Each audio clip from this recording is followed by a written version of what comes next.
Pemirsa, baru sepekan Rizal Ramli menduduki posisi Menko Kemaritiman menggantikan Indroyono Susilo.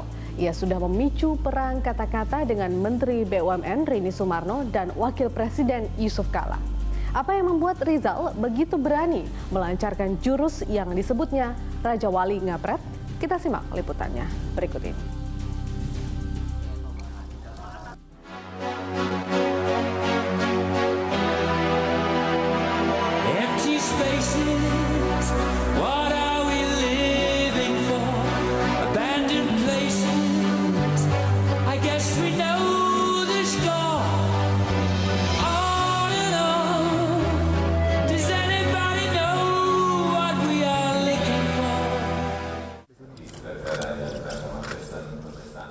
Gebrakan baru dilakukan Rizal Ramli usai dilantik menjadi Menko Kemaritiman baru menggantikan Indroyono Susilo oleh Presiden Joko Widodo di Istana Negara Jakarta Rabu 12 Agustus lalu.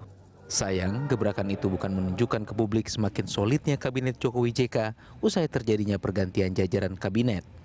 Sebaliknya, membuat tontonan kurang elok di mata masyarakat luas.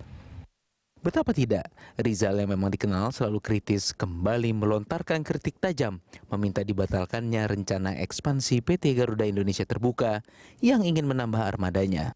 Menurut mantan aktivis gerakan mahasiswa ITB 1978 itu, pembelian pesawat baru Airbus A330 dan 350 hanya cocok untuk melayani rute jarak jauh Jakarta, Eropa, dan Jakarta, Amerika. Menurut Rizal, rata-rata tingkat isian penumpang pada penerbangan internasional jarak jauh Garuda tidak pernah penuh, hanya 30%. Akibatnya, rute internasional Garuda tidak menguntungkan secara bisnis. Selain itu, Garuda juga pernah memiliki pengalaman buruk saat pengadaan pesawat berbadan lebar yang dibiayai dari pinjaman Eropa. Pesawat itu juga melayani penerbangan internasional Garuda dan sempat dinilai gagal bayar dan armadanya akan disita. Namun langkah tersebut berhasil diselesaikan melalui program restrukturisasi. Berkaca dari pengalaman itu, ia tidak ingin Garuda kembali terancam bangkrut sebagaimana pernah terjadi di masa lalu. Tapi kritik Menko Maritim baru itu dinilai salah sasaran oleh Menteri BUMN Rini Sumarno karena dinilai itu bukan wilayah dan wewenang Menko Maritim, melainkan persoalan itu menjadi kuasa dari Menko Perekonomian. Kritik keras Rizal memicu kontroversi, juga kegaduhan serta terkesan saling lipat sesama anggota Menteri Kabinet Jokowi JK. Tidak berhenti hanya di persoalan pembelian pesawat Airbus A330 dan 350 saja.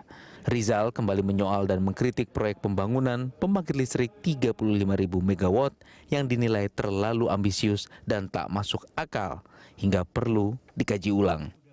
Rizal mengingatkan target tersebut semakin besar lantaran ditambah dengan sisa target pembangunan 7.000 MW peninggalan pemerintahan sebelumnya Presiden Susilo Bambang Yudhoyono. Menanggapi hal tersebut, Wakil Presiden Yusuf Kala langsung menegur Menteri Maritim Rizal Ramli. Yusuf Kala mengingatkan agar Rizal lebih berhati-hati dalam mengeluarkan komentar tanpa pemahaman yang kuat. Rizal Ramli sebagai menteri harus pelajari dulu baru komentar. Memang dilantik masuk akal lah, karena itulah menteri harus banyak akalnya. Nah, kalau yang kurang akal pasti tidak paham itu memang. Itu kalau mau 50.000 pun bisa dibuat, tapi kita 30.000. Itu kebutuhan. Semuanya menteri harus paham dulu berbicara, jangan bicara tanpa paham persoalan, itu berbahaya. Nah, itu sudah ditegur oleh Presiden. Rizal menuding ada yang salah dengan pembangunan pembangkit listrik 35.000 MW yang sedang direncanakan pemerintah. Dan tidak kepalang tanggung, Rizal menantang JK untuk debat publik. Menurut Pak Rizal seperti Gini, apa? kalau mau paham, minta Pak Yusuf Kala ketemu saya, kita diskusi di depan umum. Ya, kasih. Pak Menko, mohon maaf, tapi Juru bicara Wakil Presiden Yusuf Kala, Husein Abdullah menganggap Menko Maritim Rizal Ramli telah membuat gaduh pemerintahan. Dikatakan, untuk mencapai pertumbuhan 7% dalam setahun, dibutuhkan tambahan daya listrik 15% per tahun, sehingga setiap tahun Indonesia butuh tambahan daya 7.000 MW listrik. Jika dikalikan 5 tahun pemerintahan Jokowi JK, maka jumlahnya bisa mencapai 35.000 MW, dan itu bukan proyek ambisius. Seharusnya Rizal Ramli membantu memikirkan cara untuk melakukan terobosan agar proyek tersebut dapat tercapai, bukan malah menantang Yusuf Kala untuk berdebat. Sementara Wakil Presiden Yusuf Kala sendiri mengabaikan ajakan debat publik tersebut. Kala memandang tidak etis bila ia harus berdebat terbuka dengan seorang menteri. Tapi ia mengingatkan menteri yang kerap berkomentar berlawanan dengan kebijakan pemerintah harus ditegur. Masa wapres debat dengan Menko-nya? Tinggal kita panggil aja Menko-nya, jelasin. Katanya mengajak Bapak debat di depan Pak JK. Lah itu kan tidak etis juga itu. Tentu kan tak usah kita hiraukan yang gitu-gitu lah. Jadi sudah dipanggil ya Pak? Sudah dipanggil, akan dipanggil ya Pak? Iya, nanti kita panggil. Pak, cara menertibkan kasus yang semacam ini bagaimana Pak? Ditegur dong. Dari presidennya atau dari Wapres? Oh, dua-duanya presiden sudah tegur. Bapak Bukan hanya itu, ngajar. Sampai itu ngajar bagaimana berperilaku yang baik dan bagaimana mempunyai pikiran yang baik. Oh baby, baby, I did it again. I played with your heart, got lost in this game. Oh baby, baby. Ibarat pepatah, tak akan ada asap bila tak ada api. Demikian pula menafsirkan keberanian yang dilakukan Menko Maritim Rizal Ramli. Menurut pengamat politik Gun Gun Herianto, ia melihat Joko Widodo sengaja memainkan konfigurasi politik perimbangan di dalam kabinetnya. Jokowi sengaja memilih Rizal Ramli dan juga Luhut Panjaitan sebagai menteri-menteri petarung, sebagai benteng untuk menghadang berbagai kepentingan kelompok tertentu yang dirasa semakin ketat mengepung dan mempersempit ruang gerak kekuasaan presiden. Pendapat yang hampir senada juga muncul dari pengamat politik CSIS, J. Kristiadi. Ia juga merasa sangat tidak masuk akal bila tanpa sebab Rizal Ramli selaku pembantu presiden berani menentang wakil presiden. Tentu ada alasan kuat yang melatar belakangi mengapa sang Menko berani melakukan tindakan tersebut jika tidak ada kekuatan di belakang layar. Sebab dalam pandangannya, Rizal Ramli bukan orang bodoh dan tidak tahu persoalan serta asal ngomong. Bapak Mas Rizal Ramli itu bukan orang bodoh, ya kan? Memang bicaranya lugas dan tegas dan saya kira dia ada unsur petarungnya juga dia. Tidak mungkin seorang Rizal Ramli dengan tingkat kepintaran dan pengalaman itu berani melawan secara terbuka wakil presiden. Tidak masuk akal saya. Kecuali itu memang ada kekuatan dan kepentingan di balik Pak Rizal Ramli sehingga dia memang menyampaikan sesuatu yang bagi saya sangat mengejutkan. Terus ini menurut saya hanya limpahan dari pertarungan kepentingan orang-orang di sekitar Pak Jokowi menurut saya. Selidik punya selidik, ternyata keberanian Menko Rizal selain memiliki bekal informasi lengkap diperoleh dirinya selama bergelut sangat lama di kalangan organisasi non-profit. Juga tak luput merujuk esai yang ditulis Adi Masardi, juru bicara presiden di era kepemimpinan Abdurrahman Wahid, berjudul Kalau Saja Pak JK Negarawan.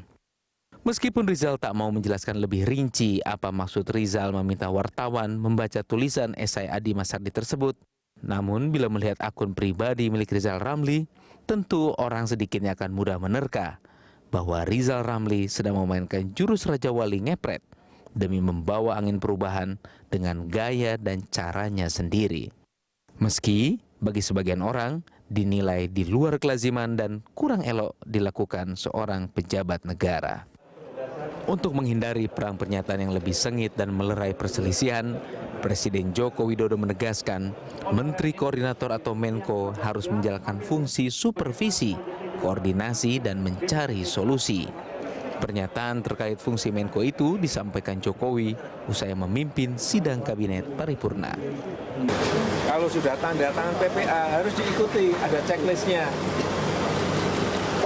Izin pembebasan lahan seperti apa, dan financial closing-nya sudah beres tidak. Yang bisa dibantu, bantu. Yang bisa carikan solusi masalah, carikan. Itu tugasnya menteri di situ. Oleh sebab itu, ya kalau mau target yang gampang target 5.000 aja lah. Pasti kecapek. Kalau saya kan nggak mau. Berarti tidak akan Kalau direvisi ya Pak? sikapnya Tidak akan direvisi target 35.000 sampai 5 tahun Pak? Enggak. Itu memang kebutuhan gitu loh. Nah, kalau nggak mencapai itu, ya itu nanti setiap saya ke daerah komplainnya adalah listrik biar listrik mati semua. Oleh sebab itu saya dorong terus.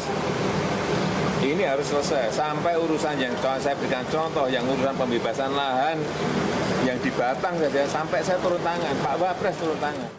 Lebih jauh, Presiden meminta kepada para menterinya bila ingin melontarkan kritik atau debat agar dilakukan di ruang rapat dan tidak disampaikan terbuka di media massa. Hal ini penting untuk menciptakan iklim kondusif dan menunjukkan soliditas tinggi. Untuk menghindari perang pernyataan yang lebih sengit, Presiden memanggil Menko Maritim Rizal Ramli dalam pertemuan internal di Istana Negara Jakarta Rabu sore lalu. Melalui tim komunikasi Presiden, Teten Mas Duki menyampaikan pertemuan berlangsung bersama Menko Polhukam Luhut Panjaitan dan Menko Maritim Rizal Ramli membahas terkait kontroversi soal pembangunan listrik 35.000 megawatt. Perlu diketahui bahwa di dalam rapat kabinet, di dalam rapat terbatas atau rakor antar kementerian yang dipimpin oleh Menko Polhukam itu lazim ada perbedaan pendapat, masukan, saran dan lain sebagainya, sehingga kadang-kadang tidak mudah mengambil keputusan itu karena ada perbedaan-perbedaan pandangan antar kementerian. Dan itu saya kira sangat bagus ya, menunjukkan bahwa di dalam rapat kabinet itu sangat demokratis. Artinya ada kontestasi gagasan. Halo Pak Sutioso. Menko Polhukam Luhut Binsar Panjaitan menggelar rapat koordinasi dengan 3 menteri koordinator lainnya. Dalam rapat kali ini, keempat menteri koordinator sepakat menyatukan visi misi serta meningkatkan koordinasi. Rapat koordinasi itu berlangsung hanya kurang lebih 20 menit. Meski singkat, Luhut menyampaikan bahwa ia dan 3 menteri koordinator lainnya telah menyatukan visi dan misi untuk perbaikan kinerja ke depan. Ia pun menambahkan akan ada pertemuan reguler antara menteri koordinator untuk membahas masalah di bidang masing-masing. Kita sudah bersepakat tadi untuk melakukan pertemuan reguler. Pertemuan reguler itu mengkoordinasikan semua masalah-masalah di bidang kami dan kemudian yang beririsan dengan Menko yang lain. Dengan begitu kita berharap kabinet ini suaranya betul-betul satu. Ke depan ini kami berempat harus kompak untuk bisa mengkoordinasikan, kemudian tentu saja mensinergikan dan mengendalikan semua KL yang berada di bawah kami berempat supaya memang iramanya senada dan kemudian semua program-program yang di bawah semua kementerian lembaga terkait di antara 4 Menko ini memang kami harapkan bisa tersinergi sehingga rakyat bisa mendapatkan hasil apa dampaknya itu secara maksimal.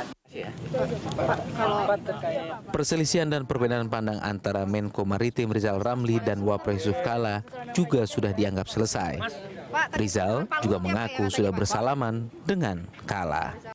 Iya, saya kan salaman Presiden, ya kan habis sidang kabinet, habis itu ada Pak JK, saya bersalam, Pak JK apa kabarnya? Bagus kan? Terus itu, jadi harus dilihat ini bagian daripada transformasi. Pakai jurus Raja Wali ngepret.